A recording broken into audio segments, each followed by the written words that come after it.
I don't start well and I don't finish well, but man, in between, I'm like the sandwich. The bread sucks. But speaking of sandwiches, I believe that 50%, and I know this sounds ridiculous, but 50% of the sandwich quality and flavor, like the 50% of a sandwich is the bread. Of course. And so if you have crappy bread, your sandwich sucks. But that's because you're not building sandwiches properly. What? Like, what do you mean? Well, there's a lot of importance on the bread because you're not building the sandwich properly. Oh. If you're building a sandwich with like layers of texture and flavor, then No, I you're think less the reliant bread. on the I bread. think people underestimate the bread itself. No, I don't know, because if you're Not that building we it eat with bread. like layers of meat and maybe some crispy bacon Good and morning. some cheese and you can get away with real crappy bread. Just ask Subway. I personally, yeah, but Subway is like a what's that called? Not a donut, but a pastry. They have so much sugar in it, but I don't even eat I bread. agree. It's all about the mayo. It is 100%. It's all about the mayo. Has to have mayo on both sides. Pickles. You know what you can put on? Have you ever put ruffled chips on your sandwich? No. That's the best. Hot banana peppers.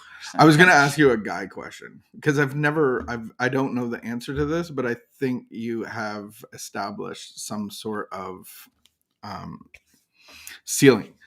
Besides air travel, what's the fastest you've ever gone in a vehicle?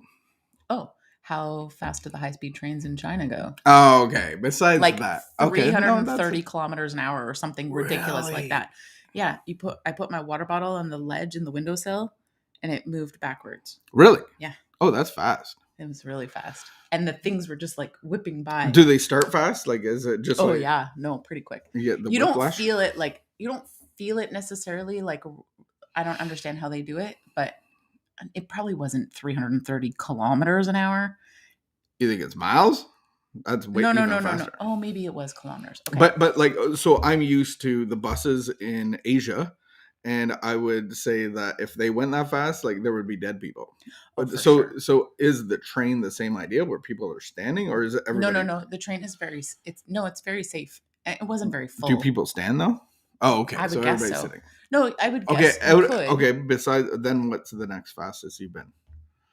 Because you've been you have an affinity for the motorbike life. Oh, yeah. So you must have gone. How fast do those race bikes go? Like to the point where there's lots of things that go fast. My hair was like a giant knot behind my head. So you're probably going too fast. Do you think you hit? I was not driving. Do you think you hit 150 kilometers an hour? Oh, I think we hit 200. That's not safe. Now you're getting. It wasn't safe. You've probably gone faster than me. I think I've hit the 190. I've hit the 190, and it was a struggle to look at the speedometer, but I wanted to. I couldn't look anywhere. I was buried. You know, my dentist, when this was like 4 years ago, and he had noticed my car outside, and he goes, "Oh, John," he goes, "The braking on that is really good," and I'm like. Yeah, like it actually is. The braking. And he's like, oh, that's so important. And then I'm like. The braking is actually the most important thing. And literally the most important thing. And it was an interview on spiritual practices and principles and the whole fasting thing. Yes. And so then the guy was saying, he interviewed a race car driver and he said, what's the most important thing about going fast? And he goes, braking. And he's like, and then he equated that to fasting, like the spiritual practices and principles of like actually being able to break and stop something to be able to go fast. And that's why it's fascinating. Fascinating. That's why taking a day off, a day of rest, is so important. That's why meditation is so important. They call that Sabbathing, Sabbath, meditation, and prayer, like actually breaking patterns. Mm-hmm. To be able to go faster, it's more productive and effective. Yeah. To be more effective and more efficient in our life, we have to. Good morning, William. Pause. Yeah, and they've done studies at this in big corporations on how to actually get your employees to go faster. Be more productive. Google, to be more productive. All right, so you've gone probably 200 kilometers an hour? On a motorcycle, yeah. On a race bike. It was very uncomfortable. And you were You're sitting. you're laying down. You have a bravity You're laying that I never had. No. Let's be clear. I did. I had a No, you don't now. I understand stupid naivety when I was young. Like you struggle walking down too big of a staircase. You're like, oh, this is steep. On that kind of motorcycle, you're sitting like you're way up here. No. On those, no. On those race bikes, you're laying down. Yeah. Like you're. But the back person is up higher. No. I had to lay down. Like I was like on top of a person. A guy. Yes. No, but I know I've been on the back of a bike and it was it's petrifying so because you got a scary. seat like this and you're above you're the highest thing. I had to lay down. Well, yeah, I understand I had to that tuck part. my head in. But you're laying on top of the person in front scary. of you, whether it was a boy or not. It was very scary, but we were at summer camp. You're at summer camp? What kind of summer camp are you going camp, to? And all right, let's stop right here. We don't want to. No, I just didn't want to admit that I was scared. So I didn't tell anybody. I remember the first time I took you skiing, you bombed the hill. And by the time I got down, you were like, oh, that was so fun. I didn't know how to ski. Yeah, you just thought no one told me. You went, but you were like, I couldn't believe it. It's very scary. You didn't fall. It's a wonder I'm not dead. Yeah. All right. I would bungee jump. 200 kilometers an hour. I think I would still bungee jump. I think there's people watching that. And I think I would still jump out of a plane. I have no need to do that. I think unless the plane was going to explode and we had to get out of it. If you paid for me, I would still do it. I would go on a helicopter ride. I'd cry just like I did. And I don't need to bungee jump. Like I actually don't ever need to do that. You know the ride that like drops really fast that I cried? Drop zone. When I cried at the end of it? You're 200 feet up and it goes 100 kilometers an hour straight down. I can't stop myself. I had just got sober that year. And so I went down that and I was like, there's a mundanity to anything that I do now. Like I remember going like, I'm not normal. And you're sitting there going, crying. I think that's a really important point to mention in early sobriety, how everything felt like dull and boring to you and how actually that changed. Like every ride I'm just like, oh, you were like, these rides aren't slow. This is boring. Like I get nothing out of this. Like the lineup sucks. And you had such a bad attitude. And I don't want to comment about that, but I think I've come a long way. You really struggled with waiting in lines. Oh, lines. I know. All right. But all that to say, it changed the longer you were like after couple of years in sobriety. After a couple of years, I was scared of everything. Because my brain came back to normal and developed rides were fun again. You developed an enjoyment for life, like for regular life, because whatever drugs and alcohol had done to your brain, that actually does heal. Your brain heals. And so your brain healed, your physical, everything. For most of us, healed, and you developed an enjoyment for life. I have an affinity for life and fun. All right. What's the fastest you've ever gone in a vehicle, whether it's a motorcycle or a car?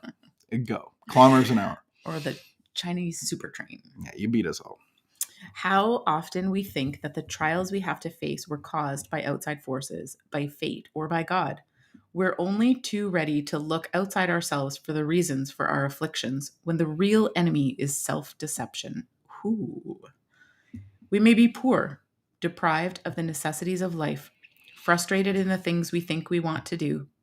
It is only too easy to blame all these things on life around us, or the alcoholic that we live with, or our terrible boss. Yet, however difficult they may make our lives, we could do a great deal to offset its damage by turning our examination and criticism on ourselves and taking energetic steps to correct what we think and do. Today's reminder: I will examine my own attitudes and activities and face the fact that much of what I do or leave undone contributes to my distress.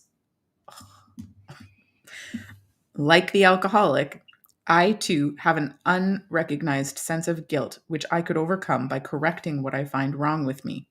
My first job is to stop fooling myself, stop excusing my own shortcomings. Quote of the day: if we say that we have no fault, we deceive ourselves and the truth is not in us. So then, what's the opposite of truth? Deception. So self-deception is what's really causing us our troubles. And so if we're in this place of always looking to the outside of what the problems are, then we're never looking on the internal. And so what we've come to really understand, and it's my experience, is that all of my problems are of my own making. And that's a bold statement, a very broad brush, I understand. But that way, that's the hope that I have, is that nothing else has to change. And if the outside changes so drastically, which it will and probably should, that means that I'm going to be okay. No matter what happens, I'm going to be okay. And no matter what happens on the outside, if my insides are okay, and if God has given me his love, I can make it through any trial or tribulation. But in early recovery, I remember that was a battle for my life for that first year. And when the outside got too bad, I remember saying, like, I just can't, like, this is dumb. Like, oh my goodness, I just need to go have a break. And I would go right to the bar and start there. And then the whole physical craving for more. And a day later, I was like, well, I didn't really want to do that. I just needed a little time out. So, Or you deserved a reward. There was many a myriad maybe I of... did deserve a reward. It just wasn't going to drink. Now the reward comes in different forms. And timeouts are actually timeouts of, like, even what we were talking about at the beginning. Sometimes we need to break for our own good. Mm-hmm. But breaking doesn't mean go sit at a bar stool. Right. Or I think it's easy to look around and see the trouble around us and really fixate and pinpoint of, like, well, if this person... Is it the battery? Oh no, the battery. If this person just wouldn't do this, or if that person just wouldn't do that, you're going to fix the battery real quick. And so it's to self-examine my own attitudes and activities and face the fact that, you know, leaving stuff undone can be as much of a problem. Like I'm, you know, realizing that I was procrastinating. And I heard a really good example of a young I was listening to a podcast and a doctor was talking. Thanks for fixing that battery so quick. We're a professional podcasters. I'm a pro at fixing batteries. Was about how, like, this guy is addicted to porn, and then he was talking with this doctor, and he was saying, like, I've begun to realize that he's a student. And he's like, I get my syllabus and I look at all the assignments and I know my deadlines and I procrastinate. And then I'm staying up super late and I'm trying to get these assignments done. And then I'm overtired. I'm overly anxious. And in the middle of the night, where do I turn? Like, I turn to porn. Mm-hmm. And then that sets the whole cycle off again, that I can't get off it. I can't not, you know, I don't want to be spending hours upon hours looking at porn, but it just takes over my life. Mm-hmm. And that would be true for me with anxiety, where, you know, I realized way back, like, oh, I leave all these things undone. Mm-hmm. It produces this feeling inside of me. And then I just, like... And that, I think that's a misconception too, is like people don't think that anxiety is an addiction, because it actually in some people produces a craving for more. So I've seen you, mm-hmm. and I'm like, she does things to cause her more anxiety. Why is she doing that? Yeah. But it's no different than going like, he causes himself to go drinking. Like he has 100 reasons. If only he would just do this, this, and this, he wouldn't go out. And mm-hmm. I think as we leave on a Friday, I think that the self-deception comes actually from a non-realization of what is deceiving me. And the beautiful thing is we have this 2% that I think God leaves in us, that is this cast of characters, this committee that is always talking to us, whether they're hyping us up, cheering us on, booing at us. But that's this self-deception. If I start listening to them and letting them run the show, then I'm in a constant place of tension, anxiety, irritability, restlessness, discontent. And I'm actually letting the cast of characters, my pride and my ego and my self-esteem, run the show. Mm-hmm. And so then I'm in a constant place of self-deception, making excuses, and that's a horrible, horrible place to live. So then when we go through the process of LifeLab and go through the process of recovery, whatever your 12-step is, fellowship, then it really gets us, when we go into the inventories, we really get to see the cast of characters. Yeah. And I think that awareness quieted the voices in my head more than anything else. You know, it's like I looked at all this stuff and I just said, okay, God, I don't want this anymore.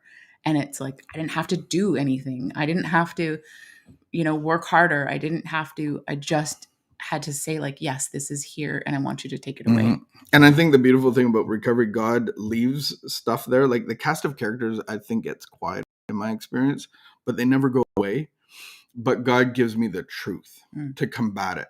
And I don't have to listen to them I don't have to let them guide me. And there's a fun part too to being able to see it and laugh about it. Yeah. And then they just like, because then you're not defensive when you bring stuff up. And we did that yesterday and today. It's like, it's fun to see like, oh, look at this theater play. Being driven by fear. I would rather not have that happen. All right.